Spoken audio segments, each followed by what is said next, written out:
Welcome back to another episode of THB Sports Weekly. I'm Sports Editor George Bremer, and we'd like to start this week by congratulating Pendleton Heights on sweeping the Madison County Cross Country Championships.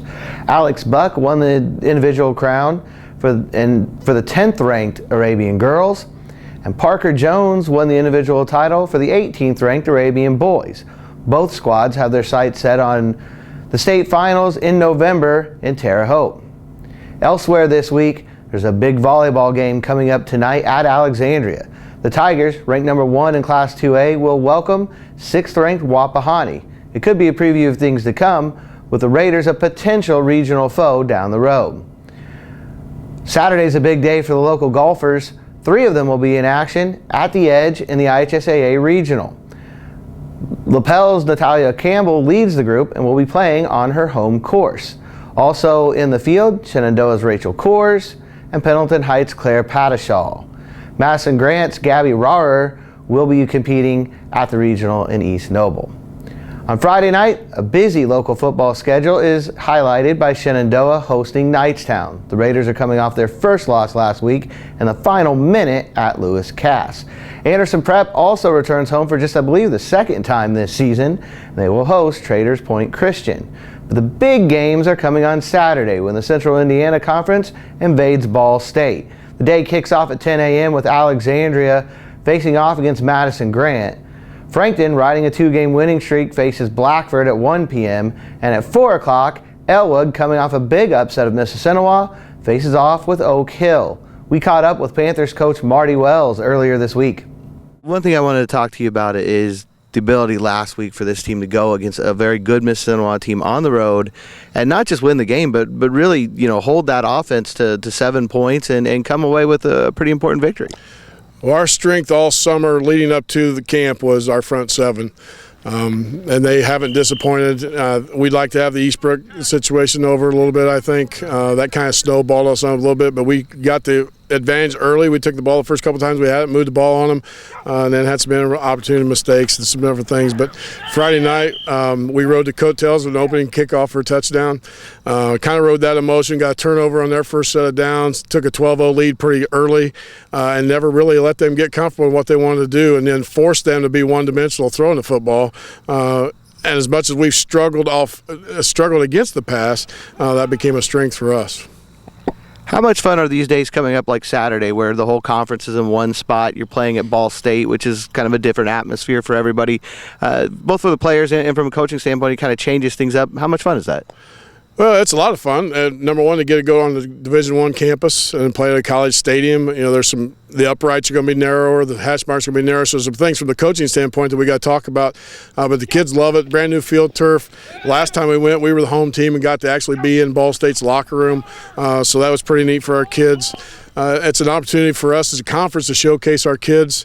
We've done that now. This is the 3rd time we've gone to Ball State. Prior to that, we went like 3 times, the RCA Dome, Hoosier Dome, and then Lucas Oil got built and kind of put us out of the price range. So Ball State has come in, and it's a great opportunity for all of us, and it's a relatively inexpensive day. All of us still make money at it as long as we got good weather, and the forecast for Saturday is supposed to be a great day, and 4 games of football for $10, you can't beat it. When you look at the conference standings right now, I think there's 5 teams with no losses or only 1 loss. How important does that make this game against Oak Hill? Well, it's huge from our standpoint because we obviously stubbed our toe against Eastbrook. Eastbrook and Oak Hill are still undefeated. They've got to play 1 above us now, and if we take care of that, then we'll need some help with Eastbrook. Somebody's going to have to knock them off, and they still have Mississippi on Oak Hill to play. So maybe we get some help, but right now we just need to focus on ourselves, continue to get better each week, and I think we've done that since the Cecina game, and let the chips fall where they may. And we talk to our kids all the time. Preseason schedule, regular season schedule, postseason, we want to be playing our best come October, and that's still the goal. You mentioned this a little bit earlier off camera, but the sectional, the way it's drawn up now, a lot of conference opponents in there. So these conference games, do they almost have double meaning right now? Because you could see these guys again, a lot of them later in the year. Well, you really don't want to play somebody twice in a season, and when you got of the 7 teams you could possibly play, 5 of them in your conference, you're probably going to play somebody twice, and you could play maybe 2 teams twice or even a 3rd team twice. So it's it's a good conference football-wise anyway. It's always been pretty competitive. Eastbrook's had its way for a while, but they're not dominating like they were. Now they obviously dominated us the other night, but from top to bottom, our conference has gotten stronger. There's a lot of good coaches in our conference, so it's a good opportunity. We'll see what happens when we go to Ball State Saturday afternoon. All right, thanks a lot, Coach. Good luck on Saturday. Thank you. I want to thank Coach Wells for joining us. We also talked with the Panthers starting running back, Jake Wilson. Back again here at Elwood, and we're with starting running back, Jake Wilson. Jake, thanks for joining us. Thanks for having me. First question for you is, what's been different about this team in the last couple weeks? I think you've won 2 of your last 3. Is it just a matter of having more time together, gelling together, or what's allowed this team to improve its play? I definitely think it's the leadership of the seniors, always being involved in everything, getting everybody pumped up, having good practice, having a good flow to practice, just making everything run smoothly, and also gelling as a team a lot better. We're a lot closer than last year. You guys are always willing to play tough non-conference opponents as well. I mean, those first 2 games are always really tough. Cecina, Tipton, it's good, strong competition. When you get into conference play, does that prepare you then for the CIC? Yes, I believe so, really. Cecina, they're, I think, 1 or 2 losses right now, maybe. They're a really good team. Tipton's year in, year out, a high opponent.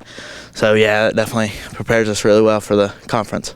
How exciting are the conference games once they roll around? I mean, these are teams you see every year, obviously, but I'm sure conference is not that spread out. You have to know a lot of guys on the other teams, a lot of bragging rights. How much fun is it as a player to play in these games? Oh, it's a blast, like seeing guys that just say, hey, nice play, man, and just being able to talk to, like you said, we're so close, and we always know someone on the other team, talk to them, say, nice play, man, stuff like that. It's a blast.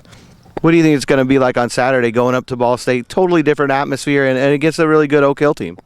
It'll be tough. I mean, like you said, Oak Hill's a really good team, but I think the atmosphere will be great. It'll be, like Coach Wells said, a college campus, being at Ball State, just have a lot of fun, just have as much fun with it as possible.